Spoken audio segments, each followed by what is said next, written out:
Assalamualaikum warahmatullahi wabarakatuh. Alhamdulillahirabbil alamin. Allahumma shalli ala Muhammad wa ala ali Muhammad. Pemirsa Khilafah News dimanapun Anda berada, salam jumpa kembali bersama dengan saya Aziz Rahman di program Kabar Petang edisi Kamis 3 Maret 2022. Insya Allah beberapa menit ke depan kami akan menemani Anda mencermati dan menelaah berita paling menarik dan paling populer hari ini bersama narasumber yang kompeten di bidangnya dan tentunya dari sudut pandang Islam. Baiklah pemirsa, inilah Kabar Petang selengkapnya.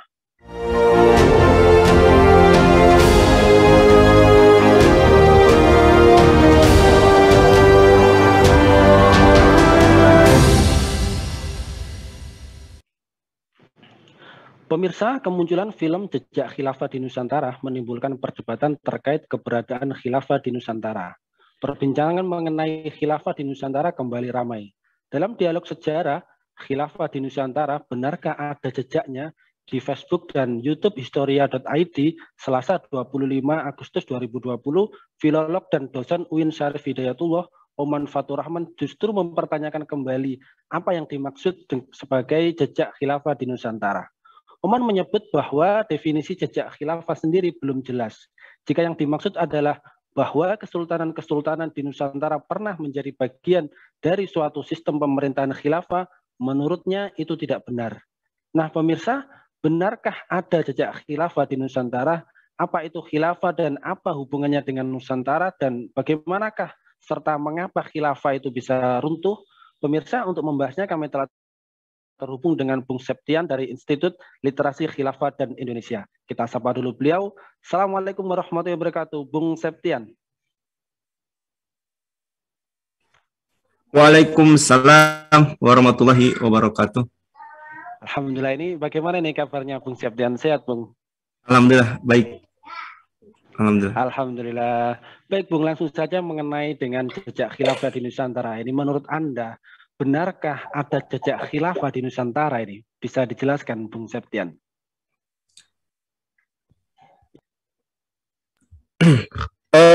Kalau berbicara tentang jejak khilafah di Nusantara, kita pertama-tama perlu melihat dulu ya dari sudut pandang perspektif sejarah Nusantara. Kita melihatnya dari Nusantara dulu, sudut pandang Nusantara dulu. Dalam hal ini kita akan melihat bahwasanya dalam sejarah Nusantara ini adalah penyebutan untuk wilayah yang memanjang ya dari kepulauan di Asia Tenggara sampai nanti ke ujung Indonesia Timur hari ini.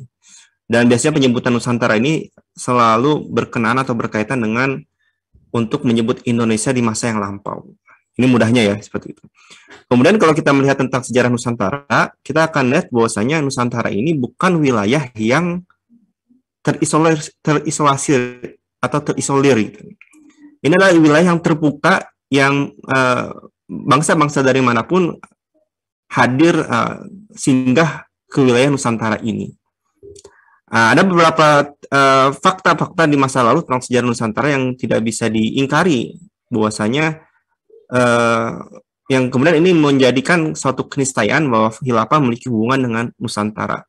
Pertama adalah fakta bahwa Nusantara sudah menjadi wilayah dalam jalur perdagangan internasional sejak masa awal abad Masehi, di mana tadi yang saya katakan ini adalah wilayah terbuka yang kemudian berbagai bangsa-bangsa di timur dan di barat itu lalu lalang ke berbagai pelabuhan-pelabuhan kuno di wilayah Nusantara. Makanya kita akan melihat nanti di Nusantara ini akan ada peninggalan bangsa India yang kemudian memunculkan kerajaan Hindu-Buddha misalnya.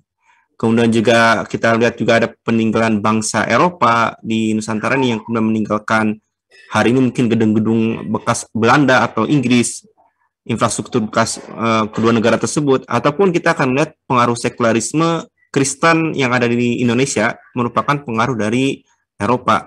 Maka oleh karena itu sebetulnya dari sini saja bahwasanya kita akan melihat mustahil kalau misalnya juga ada kekuatan besar di Timur Tengah saat itu di periode abad ke-7 Masehi sampai ke abad ke-19 atau 20 Masehi, di sana ada khilafah, mustahil tidak pernah ada menjejakkan kaki di wilayah Nusantara pengaruhnya atau jejaknya. Sama semustahilnya kalau kita melihat Belanda itu tidak pernah ke Indonesia. Nah, Fakta yang kedua bahwasanya kemudian juga ini yang kemudian dijelaskan oleh para pakar-pakar sejarah hubungan internasional mengatakan bahwasanya ada teori sejarah menunjukkan bahwa sejak masa lalu bangsa-bangsa di seluruh penjuru ini sudah memiliki koneksi satu sama lain. Koneksi satu sama lain. Kalau kita melihat misalnya dalam tarikh Islam, Rasulullah SAW itu kan ketika mendirikan peradaban atau pemerintahan mengkoneksikan kekuasaannya atau negaranya dengan bangsa-bangsa yang lain. Begitupun kalau kita membaca sejarah Cina, sejarah India, mengkoneksikan. Bangsa Eropa pun seperti itu. Nah, kita kan kalau kita melihat pula tentang bagaimana ekspansi kekuasaan, penyebaran dari wilayah daulah khilafah yang ada di Timur Tengah, tentu mengekspansi juga. Nah, disinilah kemudian dua fakta ini yang kita lihat bahwasanya kita berani jamin bahwasanya khilafah itu memiliki hubungan dengan Nusantara. Artinya khilafah itu memiliki jejak di Nusantara. Yang ketiga adalah kita akan melihat bahwasanya banyak sekali penelitian-penelitian belakangan yang menyebutkan hal tersebut, menyebutkan fakta-fakta tentang jejak-jejak khilafah di Nusantara. Ketika misalnya ada korespondensi antara kerajaan Sriwijaya pada abad 7 Masehi dengan kekhilafan Bani Umayyah, kemudian juga ada ketertarikan Raja Sriwijaya dengan Umayyah. Ini kan ditulis juga dalam disertasi yang disusun oleh Ajmani Ajra dalam buku Jaringan Ulama Timur Tengah. Berikutnya juga kita bisa melihat misalnya dalam tulisan Hussein Jayaniningrat, Kritische Beschaving van de Sejarah Banten atau sejarah kritis sejarah Banten yang menyebut bahwasanya ada penguasa-penguasa Nusantara baik itu yang ada di Banten, di Mataram maupun di Makassar yang dia singgah datang ke Mekah dan disebutkan hendak ke pusat khilafah di Istanbul untuk apa? Mendapatkan pengakuan sebagai Kesultanan Islam di wilayah Nusantara. Begitu pula nanti misalnya paling belakangan ada disertasinya Giancarlo Casale, The Ottoman Age of Civilization, yang menyebutkan Utsmani itu memiliki minat dan ketertarikan dengan ekspansi samudra untuk menguasai Samudra Hindia dan menyingkirkan pesaingnya Portugis. Dan di sana mereka memiliki hubungan dengan Mughal di India maupun dengan Aceh di Sumatera Utara, satu Sumatera bagian utara. Nah, buku-buku ini yang saya sebutkan di antara sebagian kecil daripada buku-buku yang lain, ini adalah fakta ketiga yang bahwasanya tidak bisa dipungkiri khilafah itu memiliki hubungan dengan Nusantara. Bukti yang keempat adalah bahwasanya ketika khilafah bubar, khilafah diruntuhkan, banyak sekali arsip-arsip tahun abad ke-20, begitupun koran-koran yang ditulis oleh orang-orang Melayu, orang-orang pribumi, orang-orang tokoh-tokoh pergerakan yang mengungkap dalam koran-koran tersebut dinamika atau peristiwa yang terjadi berkaitan dengan kekhilafan Utsmani pada awal abad ke-20. Misalnya ketika khilafah Utsmani itu terlibat dalam Perang Dunia Pertama, ketika kacau dikuasai oleh tentara sekutu pasca Perang Dunia Pertama, bahkan ketika khilafahnya runtuh, ini banyak sekali tulisan-tulisan yang dimuat atau menjadi berita dalam koran-koran pada periode tahun awal abad ke-20. Baik itu yang ditulis oleh orang Belanda maupun orang pribumi, yang itu semua terbit di wilayah Nusantara atau Hindia Belanda atau Indonesia. Ini menandakan bahwasanya memang sudah ada hubungan atau jalinan antara khilafah dengan Nusantara. Gitu. Hanya saja kita saja yang hidup zaman belakangan kali ini, yang kemudian oleh skema pembelajaran sejarah disajikan bahwasanya seolah-olah tidak ada hubungan khilafah dengan Nusantara. Padahal kalau pendidikan sejarah yang saat ini mau diperbaiki, dibenarkan, dibetulkan, kita tidak akan kesulitan untuk melihat atau mengungkap bahwasanya khilafah itu pernah memiliki jejak di Nusantara. Sebagaimana kita tidak pernah kesulitan untuk mengungkap bahwasanya Belanda pernah ada di Nusantara. Sama gitu, sama-sama eksistensinya ada di Nusantara. Hanya saja mungkin kita akan melihat Belanda itu adalah sentimennya negatif ya, dianggap negatif, dianggap musuh, dianggap kekuatan kufur oleh masyarakat Indonesia yang notabene umat Islam. Adapun Utsmani atau khilafahan dianggap sebagai harapan, sebagai pahlawan, sebagai cita-cita untuk bisa bergabung mengarah kepada kekuatan dunia Islam. Ini yang kemudian kita bisa melihat perbedaannya adalah dari segi negatif dan positif. Dan kesamaannya adalah sama-sama pernah eksis di wilayah Nusantara. Ya, baik Bung. Ini menarik ini apa yang sudah Anda paparkan terkait dengan hubungan antara khilafah dan juga Nusantara sebagai identitas kekuatan politik di masa lampau di Timur Tengah. Nah, kalau kita melihat khilafah sendiri, ini kalau kita berkaca pada sejarah, kira-kira menurut Anda sebenarnya khilafah itu apa? Dan kemudian kalau kita lihat fakta sekarang kan khilafah kan juga sudah tidak ada begitu, khilafah Utsmani maksud saya. Nah, pertanyaannya adalah apa itu khilafah dan kemudian mengapa khilafah itu bisa runtuh? Apakah ada faktor internal dan juga faktor eksternalnya atau seperti apa? Bisa dijelaskan, Bung Septian? Ya, kalau kita merujuk kepada pemahaman umum masyarakat ataupun kepada teks-teks akademis, ya, kita akan melihat definisi khilafah misalnya dalam buku Ensiklopedia Islam disebutkan bahwasanya khilafah adalah lembaga pemerintahan dalam Islam yang dipimpin penguasa Islam, baik itu khalifah ataupun sultan, yang secara kebahasaan al-khilafah berarti perwakilan atau pengganti atau jabatan khalifah. Nah, ini istilah yang berasal dari kata khalaf atau istilah khilafah bersama dengan imamah pemerintahan, yang dimana kekuasaan lembaga ini muncul dalam sejarah Islam sebagai institusi politik Islam. Jadi memahami bahwasanya inilah sesuatu yang berasal dari tradisi peradaban Islam yang terus ada dalam sejarah umat Islam. Bahkan dalam pemahaman umum tadi yang sama, kita akan melihat misalnya terminologi khalifah itu apa. Dalam buku Ensiklopedia Islam yang sama menyebutkan khalifah adalah sebagai pengganti atau wakil, yang secara terminologis khalifah adalah pemimpin tertinggi pemerintahan Islam, di mana gelar ini digunakan pertama kali ketika Abu Bakar As-Siddiq didaulat menggantikan Nabi Muhammad SAW yang wafat, dan sebagai khalifah pertama ia memimpin umat Islam dalam urusan dunia dan agama, mengganti memimpin urusan dunia dan agama. Dan terakhir nih, khilafah juga dipakai untuk penguasa-penguasa Islam terakhir pada masa Turki Utsmani. Ini menurut buku Ensiklopedia Islam, ya, yang memang menjadi rujukan pemahaman umum masyarakat ataupun dalam teks-teks akademis. Artinya adalah khilafah ini sesuatu yang bukan asing, sesuatu yang memang bagian dari tradisi Islam, bagian dari syariat Islam, bagian dari ajaran Islam, dan eksistensinya sudah ada sejak zaman Abu Bakar sampai ke zamannya Utsmani.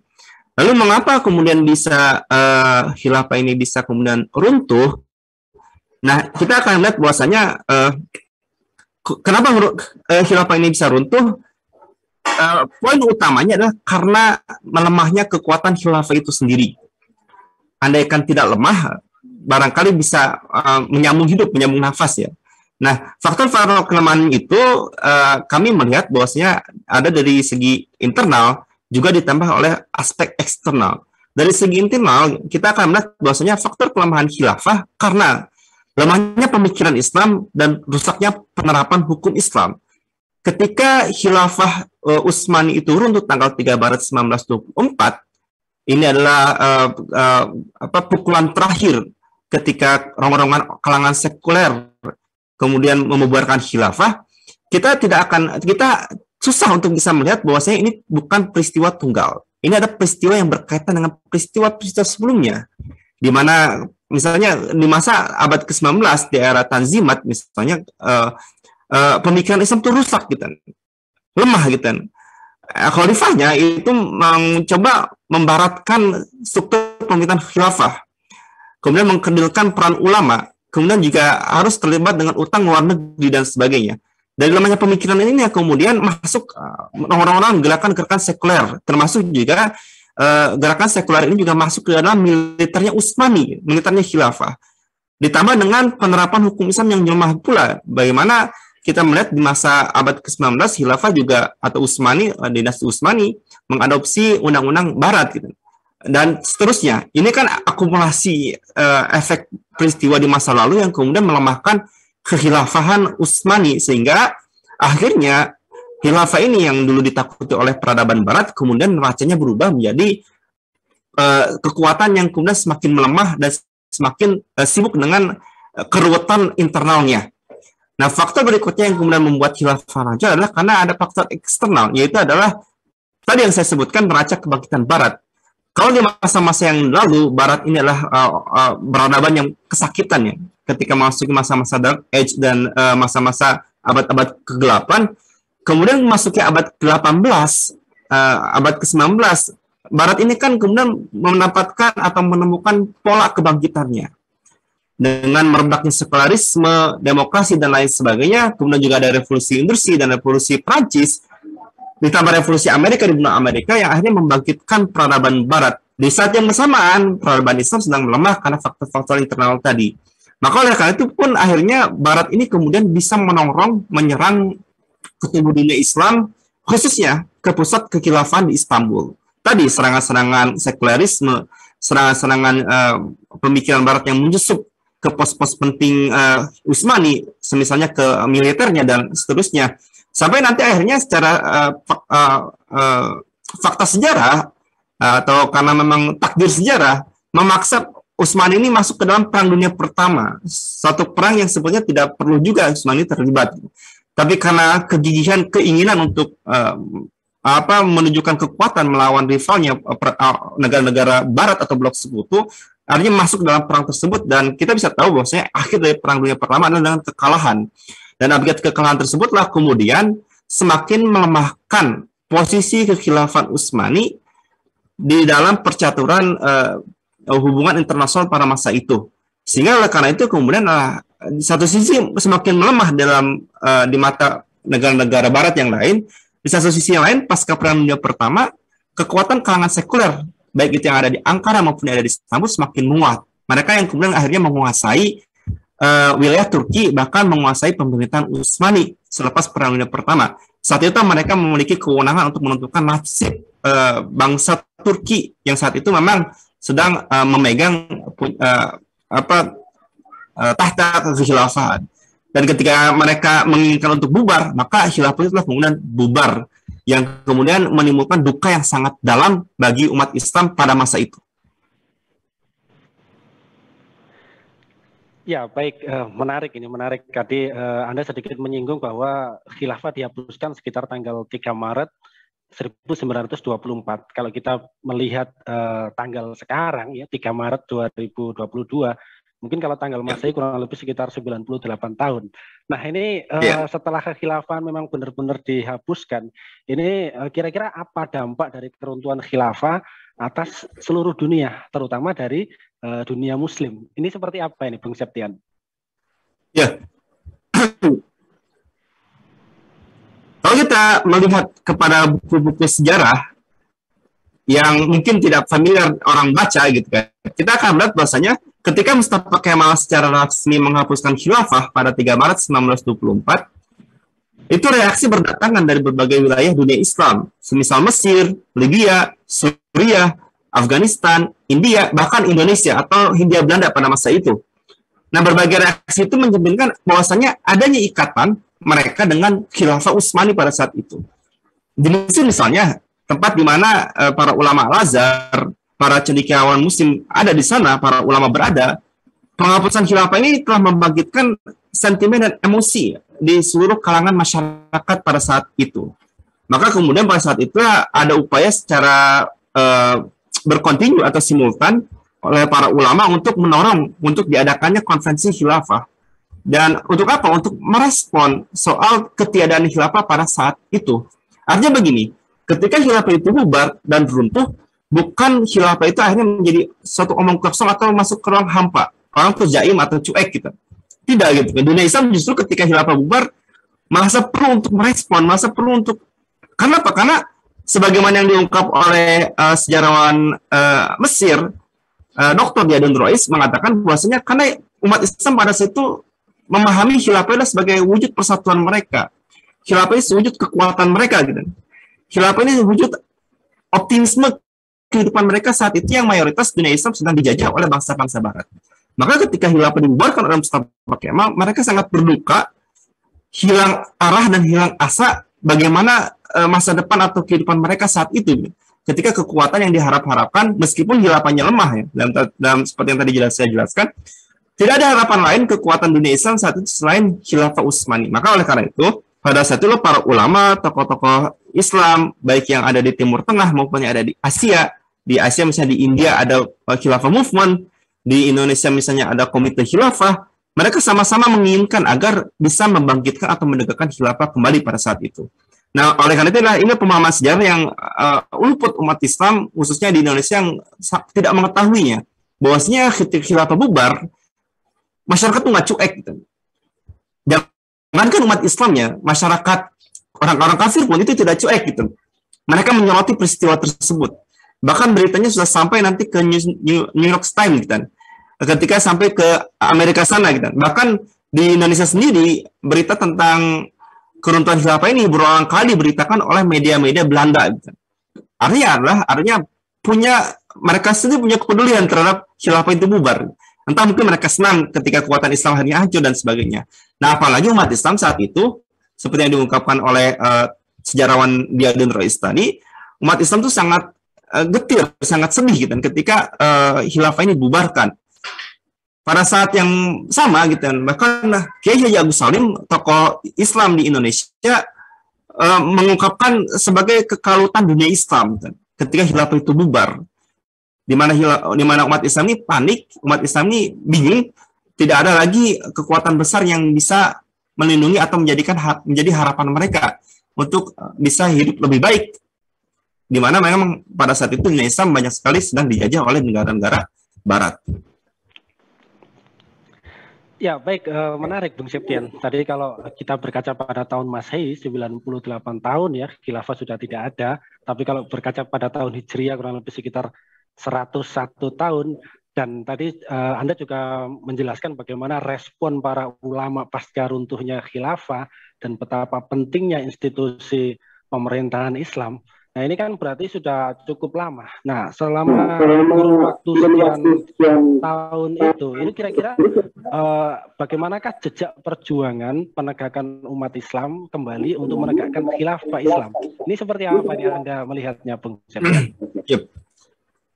Ya, satu fakta bahwasanya ketika khilafah ini bubar tanggal 3 Maret 1994, bahwasanya pemikiran umat Islam ketika itu sudah betul-betul istilahnya hancur, betul-betul jauh dari pemikiran Islam. Mereka juga sulit untuk bisa membayangkan khilafah itu bisa ditegakkan dalam konteks dunia Islam saat itu sedang dikuasai oleh para penjajah-penjajah Barat. Ingin menegakkan daulah Islam atau khilafah, tetapi dunia Islam sedang dijajah, sedang dikuasai oleh negara-negara Barat, tidak memiliki kedaulatan dan lain sebagainya. Maka pada saat itulah kemudian khilafah ini sempat mengalami suatu episode kemunduran, ditinggalkan oleh umat Islam dan dilupakan. Ini situasi yang kalau kita bandingkan, ada situasi yang sebetulnya bukan semata-mata kesalahan umat Islam, tapi memang situasi yang memang menyulitkan umat Islam. Kenapa? Pada masa, kalau kita bandingkan misalnya pada masa keruntuhan khilafah di abad ke-13 Masehi ketika Baghdad dihancurkan oleh serangan Mongol, nah pemikiran umat Islam saat itu tidak masih jernih, masih berharap bahwasanya akan ada institusi politik Islam yang tegak kembali. Nggak ada pemikiran tentang demokrasi, tentang republik dan lain sebagainya pada abad ke-13. Makanya dalam kurun waktu kurang lebih 3 tahun umat Islam mampu menegakkan kembali di Mesir atau di Mamluk pada kurun 1251. Nah, yang ini yang kemudian kalau kita membandingkan umat Islam saat ini itu betul-betul sedang susah kita. Mereka tidak bisa membayangkan khilafah bagaimana bisa ditegakkan lagi dalam waktu kondisi umat Islam yang memang dijajah oleh bangsa-bangsa Barat. Nah, oleh karena itu kemudian di sinilah kita akan melihat khilafah mulai dilupakan dan ditinggalkan oleh umat Islam dalam konstelasi atau wacana politik umat Islam. Contohnya adalah ketika terjadi Perang Dunia Kedua dan kemudian negara-negara Islam berhasil merdeka atau dunia Islam berhasil merdeka, justru yang dijadikan sebagai jalan atau pintu untuk kemerdekaan adalah sistem politik atau pemikiran politik Barat. Tidak ada dunia Islam yang memilih khilafah, justru memilih republik, demokrasi, atau tetap dan kerajaan misalnya. Nah, kenapa bisa seperti itu? Bukan karena khilafahnya tidak ada dalam ajaran Islam, bukan karena khilafahnya mustahil ditetapkan, tapi karena khilafahnya belum ditemukan cara untuk dijalankan dalam konteks umat Islam yang sedang dikuasai oleh pemikiran Barat dan imperialisme Barat. Nah, ini yang kemudian memaksa umat Islam akhirnya melupakan dan meninggalkan, sampai akhirnya umat Islam juga kepikiran kembali apa yang mereka pilih sebagai bentuk pemerintahan untuk negara ternyata juga tidak bisa membangkitkan umat Islam. Nah, kesadaran ini yang kemudian kita rasakan hari ini gitu. Dan kesadaran ini yang kemudian bisa terbukti sehingga ketidakpercayaan umat terhadap sistem politik saat ini semakin membesar. Sistem politik yang notabene-nya berasal dari peradaban Barat. Nah, di sisi lain, juga di tengah-tengah umat hadir sosok ulama dan sosok politisi yang kemudian bisa mengkonsepkan khilafah, memperjelas khilafah, sehingga bisa dijalankan dalam konteks zaman seperti saat ini, yang memang umat Islam sedang tertinggal jauh dari peradaban Barat atau orang-orang Barat. Nah, ini yang kemudian kalau kita bisa melihat, tahun 98 kok kemana aja khilafah tidak ada, saya katakan dalam penelitian sejarah bisa dijelaskan bahwasanya ini karena memang ditinggalkan akibat efek-efek tadi yang saya jelaskan. Kemudian, kenapa kok saat ini bisa bangkit kembali, bisa muncul kembali? Dua hal. Karena kejengahan umat Islam terhadap sistem politik yang dipilihnya sejak akhir Perang Dunia Kedua. Kedua, karena memang sudah jelas sekarang khilafah itu bisa dijalankan, bisa diimplementasikan dalam kehidupan hari ini. Nah, yang kedua ini adalah kenapa? Karena ada penjelasan dan pemikiran ulama yang mujadid, yang menyegarkan, memperbaharui pemahaman khilafah, sehingga bisa dijalankan dalam kehidupan hari ini. Dan inilah kemudian kita hidup hari ini, masuk ke dalam zaman hari ini, setelah 98 khilafah dibubarkan, masuk dalam episode umat sudah jengah dengan sistem politik saat ini, juga masuk dalam episode sudah ada sosok ulama mujadid tadi, yaitu Syekh Taqiyuddin An-Nabhani yang telah menjelaskan tentang konsep khilafah yang sangat-sangat bisa dijalankan dalam kehidupan hari ini. Ini yang kemudian kalau ingin ditanyakan tentang 98 tahun kok tidak ada opini khilafah dan sebagainya, maka menurut saya jawaban sejarahnya adalah seperti yang tadi saya sebutkan tadi. Ya, baik, menarik ini. Setelah khilafah runtuh, terus kemudian bahkan umat Islam tidak memahami ajaran khilafah sendiri, terus kemudian sekarang ini hampir bisa dikatakan tidak ada orang yang tidak mengenal khilafah. Ini kira-kira dalam kurun waktu sekian tahun tersebut, kira-kira menurut Bung Septian, siapa saja orang atau organisasi-organisasi Islam, baik di Indonesia maupun di belahan bumi yang lain, yang getol ya, berdakwah memperjuangkan Islam dan berjuang menegakkan khilafah kembali. Dan kira-kira kontribusinya bagi dunia Islam itu seperti apa ini, Bung Septian? Bisa dijelaskan? Mohon maaf, Bung, masih mute mic-nya. Bisa dinyalakan. Ya, baik. Jika kita ingin melihat tentang siapa saja yang berperan dalam mempopulerkan khilafah kembali, memperjelas khilafah kembali di tengah-tengah umat, kita akan melihat bahwasanya justru para ulama dan gerakan-gerakan Islam lah yang kemudian bertanggung jawab ya, telah mempopulerkan dan memperkenalkan umat kembali tentang maksud khilafah dan bagaimana khilafah itu menjadi urgen dalam kehidupan hari ini. Mereka ini lah para ulama dan tokoh-tokoh pergerakan lah yang kemudian menjadi pembangkit umat, mencerdaskan umat di tengah mainstream arus pemikiran Islam hari ini yang kemudian meninggalkan khilafah, bahkan masih membebek kepada pemikiran Barat. Nah, oleh karena itu ada keterkaitan antara perjuangan khilafah di masa lalu dengan masa kini, gitu kan. Di masa lalu khilafah itu diperjuangkan oleh tadi khilafah movement, para ulama di Al-Azhar, komunitas khilafah di Indonesia dan seterusnya. Kemudian khilafah juga sekarang diperjuangkan oleh gerakan-gerakan Islam yang notabene-nya juga berasal dari umat Islam dan berasal dari pemikiran Islam. Meskipun nanti gerakan-gerakan ini seringkali distigma negatif oleh media, oleh arus utama sebagai gerakan transnasional, gerakan ekstremisme dan lain sebagainya. Nah, inilah kemudian kesinambungan ini gitu, yang menandakan bahwasannya sebagaimana yang diungkapkan oleh ulama besar Mesir pada masa ketika khilafah runtuh, yaitu Syekh Bakit Al-Muti, yang menjelaskan bahwasanya klaim runtuhnya khilafah dalam Islam tidaklah tepat. Satu-satunya yang hilang hanya keberadaan khilafah, dan menegakkan khilafah masih tetap menjadi kewajiban di pundak umat. Artinya di tengah umat ini alaminya gitu, umat itu akan cenderung untuk menjalankan khilafah. Gitu. Kenapa gitu? Karena memang itulah konsekuensi dari keimanan. Gitu. Umat akan melihat, akan cenderung mengaitkan kehidupan mereka ketika imannya sehat dengan apa yang Allah turunkan, Allah syariatkan.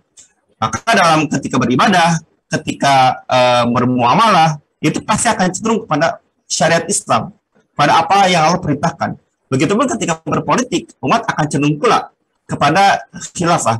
Tinggal sekarang siapa yang akan menjaga agar kecenderungan umat ini tetap alaminya itu tetap bertahan di tengah rongga-rongga pemikiran Barat, di tengah rongga tipu daya kapitalisme dan lain sebagainya dan kehidupan yang materis yang saat ini menolong umat. Nah, para ulama dan tokoh-tokoh pergerakan Islam lah yang kemudian menjaga antusiasme umat untuk selalu berislam dalam menjalankan syariat Islam dan menegakkan khilafah sampai saat ini. Saya kira begitu, Bang Ajis. Ya, baik Bung Septian, Masya ini luar biasa, 98 tahun Masehi kita sudah hidup tanpa khilafah, dan kemudian kondisi kaum muslim seperti ini, mudah-mudahan nanti suatu saat nanti khilafah bisa tegak kembali sehingga izul Islam wal muslimin bisa senantiasa terjaga. Baik, terima kasih Bung Septian sudah hadir di Kabar Petang pada edisi kali ini. Insya Allah nanti kita ketemu lagi di lain waktu dan juga di lain kesempatan. Semoga Anda dan keluarga senantiasa sehat selalu dalam lindungan Allah Subhanahu wa taala. Assalamualaikum warahmatullahi wabarakatuh, Bung Septian. Waalaikumsalam warahmatullahi wabarakatuh. Baik pemirsa, demikianlah Kabar Petang pada edisi kali ini. Semoga Anda mendapatkan banyak manfaat dari acara kami. Jangan lupa saksikan kami besok di jam dan channel yang sama. Dan jangan lupa juga like, comment, share, subscribe, serta klik tekan tombol loncengnya agar tidak ketinggalan update terbaru dari Khilafah News. Karena hanya di sinilah Anda akan mendapatkan informasi aktual, terpopuler, dan tentunya dari sudut pandang Islam. Akhirnya saya Aziz Rohman beserta seluruh kru yang bertugas undur diri. Wassalamualaikum warahmatullahi wabarakatuh.